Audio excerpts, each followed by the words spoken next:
Hey, welcome back to Daily Hope. I hope you're getting in the Christmas mood. It's the month of December, and at least where I live here in Indiana, it's really dark and cold, and so it's awesome to have Christmas lights and fireplaces and Christmas carols, and even if you don't love Christmas as just a mood, you got to get into Christmas as a follower of Jesus. We're celebrating the birth of Jesus. And hey, if you've never listened to old-time Christmas carols, I give you this challenge for at least a few days.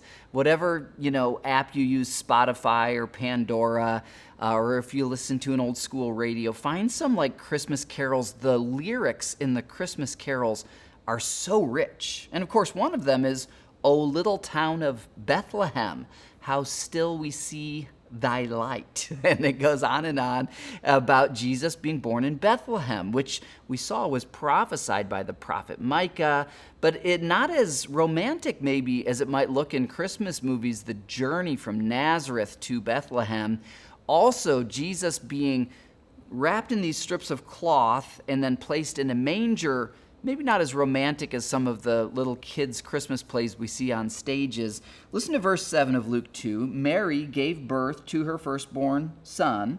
She wrapped him snugly in strips of cloth and laid him in a manger because there was no lodging available for them. Now, I want to read you the Life Application Study footnote because it's really good here. It says, the mention of the manger is the basis for the traditional belief that Jesus was born in a stable.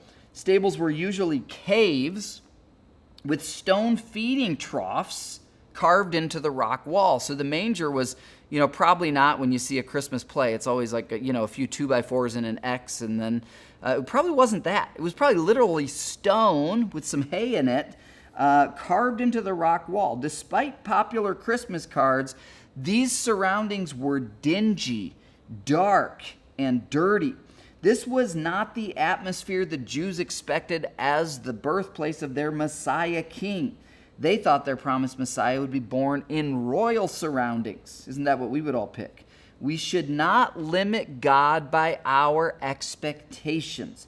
He is at work wherever he is needed in our sin-darkened and dirty world. So true that the light of the world came into this darkness. Beautiful.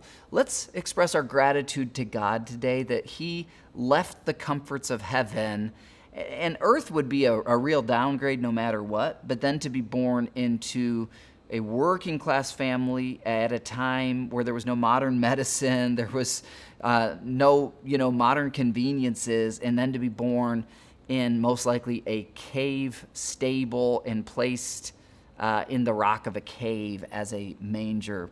Wow, what humility God expressed through Jesus to reach you and to reach me. Let's celebrate that this Christmas season. I'll see you tomorrow.